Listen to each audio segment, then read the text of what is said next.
Dos.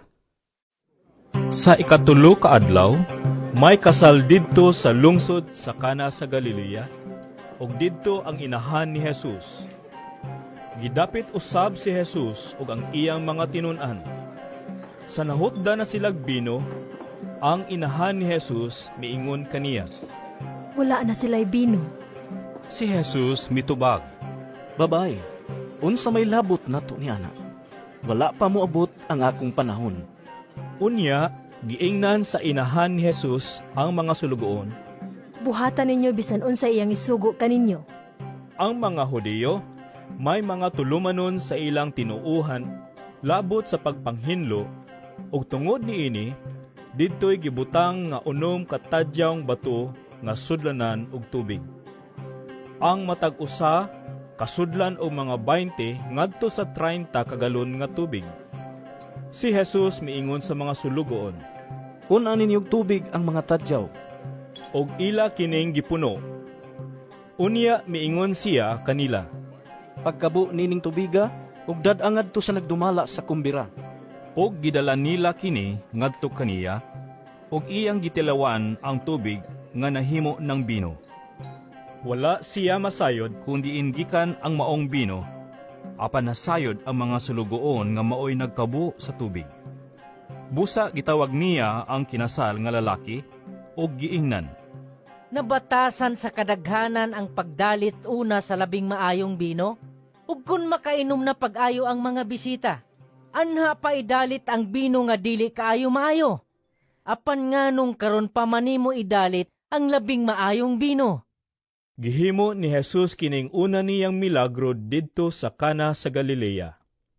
Didto gipadayag niya ang iyang himaya ug nanuo kaniya ang iyang mga tinun-an.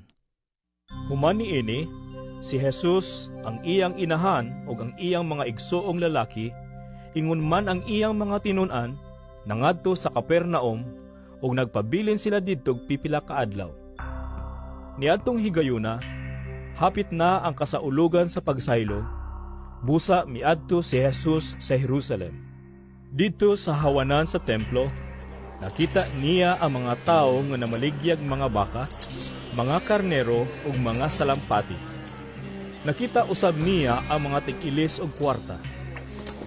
Unya, si Jesus naghimog latigong nga pisi ug giabog niya ang tanang mananap, ang mga karnero ug mga baka ngadto sa gawas sa templo. Giabo usab niya ang mga sinsilyo sa mga tig-ilis ug kwarta ug gilintuwad ang ilang mga lamesa. Ug iyang gimanduan ang mga tao nga namaligyag mga salampati. Dad-a kini sa gawas. Ayaw ninyo himo ang merkado ang balay sa akong amahan. Unya, nahinumdum ang iyang mga tinun-an nga ang kasulatan nag-ingon. Ang akong pagmahal sa imong balay, O Diyos, nagdilaab sulod kanako sama sa kalayo.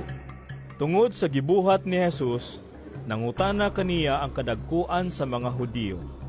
Unsay ilhanan nga ikapakita mo, aron pagmatuod nga may katungod ka pagbuhat niini? Si Jesus mitubag. Gub-an ninyo kining maong templo ug tukuron ko kini pag-usab, sulod sa tulo ka adlaw. Sila miingon kaniya. Kining templo ha, gibuhat sa sulod sa 46 ka tuig. Unya tukuron mo kini pag-usab, sulod lang sa tulo ka adlaw. Apan ang templo nga gihisgutan ni Jesus mao ang iyang lawas. Busa sa dihang nabanhaw na siya, nahinumdum ang iyang mga tinun-an nga gisulti niya kini ug pituo sila sa kasulatan ug sa gisulti ni Jesus.